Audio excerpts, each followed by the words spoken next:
चलिए अब शुरू करते हैं सुपरफास्ट खबरों का सिलसिला। प्रधानमंत्री नरेंद्र मोदी आज अपना 70वां जन्मदिन मना रहे हैं। पीएम को उनके जन्मदिन पर देश विदेश से बधाई संदेश भी आ रहे हैं। सीएम अशोक गहलोत ने पीएम को जन्मदिन पर बधाई दी और उनके दीर्घायु की कामना की। तिब्बती धर्मगुरु दलाई लामा ने भी प्रधानमंत्री मोदी के जन्मदिन पर उनको बधाई दी है। पूर्व सीएम वसुंधरा राजे ने पीएम मोदी को जन्मदिन की शुभकामना दी। राजे ने अपने संदेश में लिखा कि भारत को अभूतपूर्व गति से उन्नति के पथ पर अग्रसर करने वाले प्रधानमंत्री को हार्दिक शुभकामनाएं।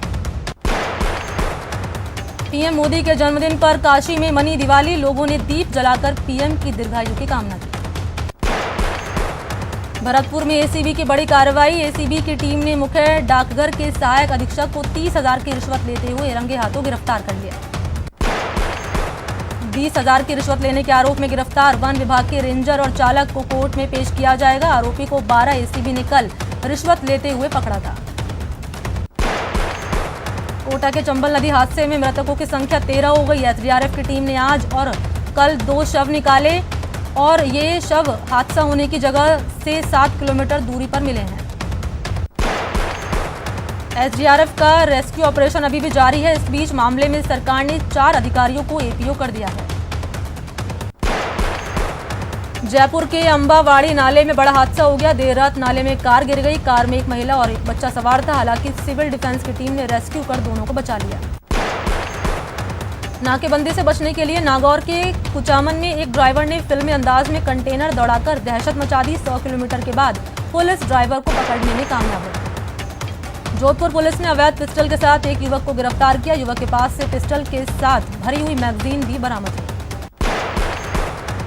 बांसवाड़ा में पुलिस ने 11 ग्राम ब्राउन शुगर के साथ तस्कर शातिर पप्पू खान को गिरफ्तार किया। ब्राउन शुगर की कीमत 1.25 लाख रुपए बताई जा रही है। जयपुर के मानसरोवर थाने की पुलिस ने नकबजनी गैंग के 3 शातिरों को गिरफ्तार किया। बदमाशों के कब्जे से करीब 15 लाख की ज्वेलरी और चांदी भी बरामद हुई है। उदयपुर के सवीना थाना इलाके में बाइक सवार बदमाशों ने कार चालक पर फायरिंग कर दी। बुलेट कार के कांच पर लगी। हालांकि इस मामले में किसी के हताहत होने की जानकारी नहीं है। श्री गंगानगर के सादुल शहर थाना क्षेत्र में अज्ञात वाहन ने एक बाइक को टक्कर मार दी और मौके से फरार हो गया। हादसे में बाइक चालक ने मौके पर ही दम तोड़ दिया। अजमेर के आदर्श नगर थाना इलाके में एक रिक्शा चालक नाले में गिर गया, जिससे उसकी मौत हो गई है। झालावाड़ के कचनारा गांव में करंट लगने से दादी पोते की दर्दनाक मौत हो गई। युवक खेत पर काम कर रहा था और फसल को पानी देने के लिए मोटर चालू करने गया, लेकिन मोटर चालू करने के दौरान उसे करंट लगा और उसे बचाने के दौरान दादी भी करंट की चपेट में आ गई। 12 में नशे में धोते कर्मचारी की गाली गलौज और मारपीट का वीडियो वायरल हो रहा है। वीडियो छबड़ा वन रेंज के नर्सरी परिसर में तैनात एक गार्ड का बताया जा रहा है, जिसमें गार्ड अपने सहयोगियों को गाली देता हुआ और मारपीट करता हुआ दिख रहा है। बाड़मेर में एक टीचर पर जानलेवा हमला हुआ। स्कूल से लौट रहे टीचर के लोगों ने नाक कान काटे। टीचर पर ग्रामीणों का लड़की भगाने का आरोप है। उदयपुर पुलिस ने युवक की हत्या मामले में पुलिस ने 3 आरोपियों को गिरफ्तार किया। आरोपियों ने लूट के इरादे से हत्या की थी। चूरू के रतनगढ़ में एक युवती से दुष्कर्म का मामला सामने आया। पीड़िता ने नामजद आरोपी के खिलाफ रिपोर्ट दर्ज कर ली है। बीकानेर में स्वास्थ्य विभाग की टीम ने मिलावटी दूध के खिलाफ कार्रवाई करते हुए एक मिठाई की दुकान से सैंपल लिए। श्री गंगानगर पुलिस ने अवैध मादक पदार्थ के खिलाफ कार्रवाई करते हुए 15 भट्टियों को नष्ट कर दिया। चित्तौड़गढ़ पुलिस ने कालबेलिया गैंग के 5 आरोपियों को गिरफ्तार किया। आरोपी पर दर्जनों मामले दर्ज हैं। जालौर के चुराचंद गांव में करंट की चपेट में आने से 3 युवकों की मौके पर ही मौत हो गई, जबकि 2 युवक गंभीर रूप से झुलस गए। उन्हें उपचार के लिए अस्पताल में भर्ती करा दिया है। टोंक के मालपुर हाईवे पर कार और बाइक की टक्कर हो गई। हादसे में 2 युवक घायल हो गए। अजमेर के पुष्कर में शाम 2 अलग अलग दुर्घटनाओं में 3 बाइक सवार लोग घायल हो गए। झालावाड़ के दांगीपुरा थाना क्षेत्र में पुरानी रंजिश को लेकर 2 पक्षों में मारपीट हो गई, जिसमें दोनों पक्षों के 9 लोग घायल हो गए। टोंक में सीमेंट ब्लॉक्स निर्माण फैक्ट्री हादसे में एक मजदूर की मौत हो गई है। दौसा में एक मजदूर ने पेड़ पर फंदा लगाकर जान दे दी। घटना के कुछ देर बाद ही फंदा टूट गया और मजदूर का शव पेड़ से नीचे गिर गया। सवाई माधोपुर के गंगापुर सिटी में एक ट्रैक्टर ट्रॉली अनियंत्रित होकर पलट गई। हादसे में 12 से ज्यादा लोग घायल हो गए। चूरू में कार में लॉक होने से एक मासूम की मौत हो गई। घटना के वक्त मासूम कार में खेलने गई थी। चूरू के रिबिया में किसान की जहरीले पदार्थ से तबीयत बिगड़ गई। किसान खेत में कीटनाशक का स्प्रे कर रहा था। बूंदी में कपड़े प्रेस करते समय करंट लगने से एक व्यक्ति की मौत हो गई। पुलिस ने शव का पोस्टमार्टम कराकर परिजनों को सौंप दिया है। जैसलमेर में मादा गुडावड़ की करंट की चपेट में आने से मौत हो गई। घटना के बाद वन्यजीव प्रेमियों ने गुस्सा जाहिर किया है। टोंक के दूधिया बालाजी मंदिर के संत निवास में एक कोबरा कूलर में जा घुसा। सूचना पर पहुंचे स्नेक कैचर ने कोबरे का रेस्क्यू किया और जंगल में छोड़ दिया। जैसलमेर के कच्ची बस्ती इलाके में निकले सांप से लोगों में दहशत फैल गई, जिसके बाद स्नेक कैचर को बुलाया गया और सांप को सुरक्षित जंगल में छोड़ा गया। कोटा में बीती रात एक 5 फीट लंबा मगरमच्छ अरब गांव में बने एक मकान के बाड़े में घुस गया, जिसे देखकर लोगों के होश उड़ गए। वन विभाग की टीम ने मौके पर पहुंचकर मगरमच्छ को धर दबोचा। करौली के गहरोली वन क्षेत्र में पिछले कई दिनों से पैंथर का मूवमेंट लगातार बना हुआ है, जिसके चलते ग्रामीणों में दहशत है। लोग अपने घरों से निकलने में भी कतराने लगे हैं। ग्रामीणों ने पैंथर को पकड़वाने के लिए उपखंड अधिकारी टोटा भीम को ज्ञापन देकर उसे रिजर्व क्षेत्र में भिजवाने की मांग की। श्रीगंगानगर के 12 LNP सिघा गावाली ग्राम पंचायत में पंचायत भवन का निर्माण और पट्टा जारी करने की मांग को लेकर ग्रामीण धरने पर बैठे। धरने में बड़ी संख्या में महिलाएं भी शामिल हैं। कोटा जिले में ढाबा दे गांव में बारिश के चलते सड़क बुरी तरह से उखड़ गई है, जिससे स्थानीय व्यापारी और दुकानदार परेशान हैं। स्थानीय लोगों का आरोप है कि 15 सितंबर के बाद सड़क की हालत को सुधारने का भरोसा दिलाया गया था। कोटा के कनवास उपखंड प्रशासन ने बासिया हेडी गांव के खेल मैदान से 12 साल पुराना अतिक्रमण हटाया। ये कार्रवाई SDM राजेश डागा के नेतृत्व में की गई। सरकार के वेतन कटौती के आदेश के खिलाफ कर्मचारी लामबंद होने लगे हैं। अजमेर में शिक्षकों ने CM के नाम कलेक्टर को ज्ञापन सौंपकर वेतन कटौती को वापस लेने की मांग की। न्यूज 18 राजस्थान पर खबर चलने के बाद कोटा रेलवे कॉलोनी थाना के खेरड़ी पांड्या गांव की सड़क की सूरत अब बदलने लगी है। खबर प्रसारित होने के बाद PWD ने निर्माण शुरू करवा दिया है। उदयपुर की मोहनलाल सुखाड़िया विश्वविद्यालय में आज से अंतिम वर्ष की परीक्षाएं शुरू हो गई। इस बार कोरोना को देखते हुए परीक्षा में कुछ बदलाव किए गए। एक दिन में 3 पारियों में परीक्षा हो रही है। उदयपुर में गुरीना फाउंडेशन ने महिलाओं को सशक्त बनाने के लिए एक नई मुहिम शुरू की। फाउंडेशन की ओर से महिलाओं को निःशुल्क क्रोशिये और ऊन के धागों से स्वेटर बनाने का प्रशिक्षण दिया जा रहा है। पुरातत्व के उदासीन रवैये के चलते बूंदी की रियासतकालीन विश्व प्रसिद्ध चित्रशाला अपनी दुर्दशा पर आंसू बहा रही है। इस चित्रशाला का निर्माण 300 साल पहले राव राजा उम्मेद सिंह ने करवाया था। कोटा में न्यायिक अधिकारियों की कार्यशाला के विरोध में आज कोटा के वकील न्यायालयों में कार्य का बहिष्कार करेंगे। सीकर में भटिंडा गैस पाइपलाइन के विरोध में किसानों ने जिला कलेक्टर को ज्ञापन सौंपा। किसानों का आरोप है कि साल 2012 से बकाया मुआवजा उन्हें अभी तक नहीं मिला है। श्रीगंगानगर में SSB स्वयंसेवक वेलफेयर सोसाइटी की ओर से जिला कलेक्ट्रेट पर प्रदर्शन कर अपनी कई मांगों को लेकर प्रधानमंत्री के नाम जिला प्रशासन को ज्ञापन सौंपा गया। सीकर में फतेहपुर शेखावाटी के विधायक हाकम अली ने धानुका अस्पताल का औचक निरीक्षण किया। अस्पताल में ब्लड बैंक में ब्लड नहीं होने पर विधायक ने डॉक्टरों को अस्पताल में पर्याप्त मात्रा में ब्लड रखने के निर्देश दिए। कोटा के राजकीय विद्यालय में असामाजिक तत्वों ने जमकर तोड़फोड़ की। स्कूल प्राचार्य ने तोड़फोड़ को लेकर मुकदमा दर्ज करा दिया है। देश में कोरोना की रफ्तार बेकाबू हो रही है। पिछले 24 घंटे में देश भर में 97,856 नए मरीज सामने आए। इसके साथ ही मरीज का आंकड़ा 51 लाख के पार पहुंच चुका है। कोरोना से पिछले 24 घंटे में 1,139 लोगों की मौत हुई। इस तरह इस बीमारी से अब तक 83,230 लोगों की जान जा चुकी है। केंद्रीय मंत्री नितिन गडकरी कोरोना पॉजिटिव मिले। उन्होंने ट्वीट कर इसकी जानकारी दी। उन्होंने कहा कि वो ठीक हैं और खुद को होम आइसोलेट उन्होंने कर लिया है। गडकरी ने संपर्क में आने वाले लोगों से अपना ध्यान रखने की भी अपील की। आंध्र प्रदेश के तिरुपति के सांसद बल्ली दुर्गा प्रसाद राव का कोरोना के चलते निधन हो गया। उनका इलाज चेन्नई के अपोलो अस्पताल में चल रहा था। उनके निधन पर प्रधानमंत्री नरेंद्र मोदी ने दुख जताया है।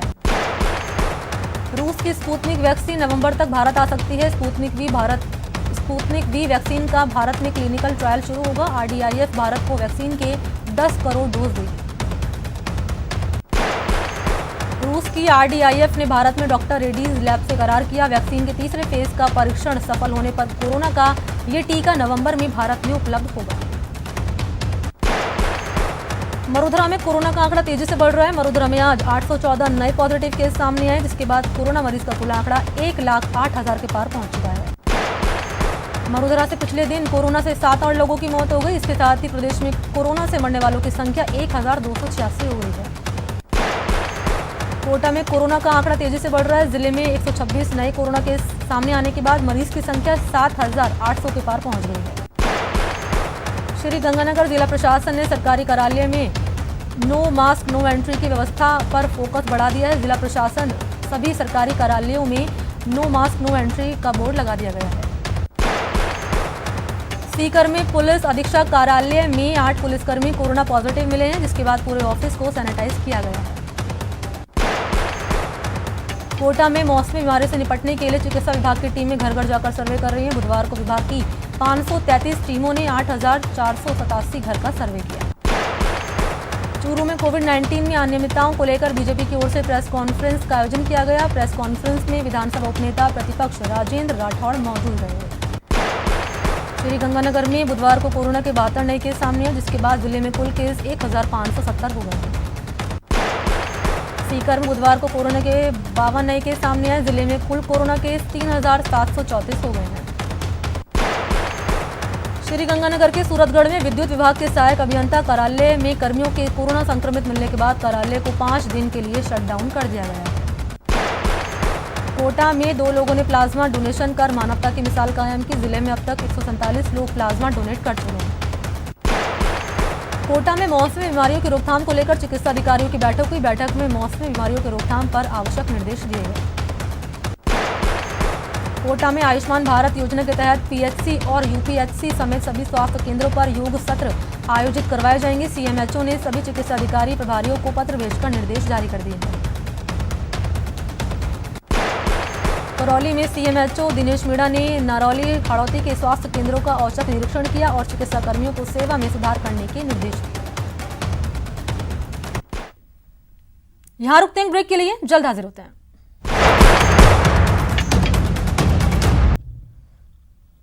ब्रेक के बाद आपका स्वागत है। चलिए बढ़ते हैं खबरों की ओर।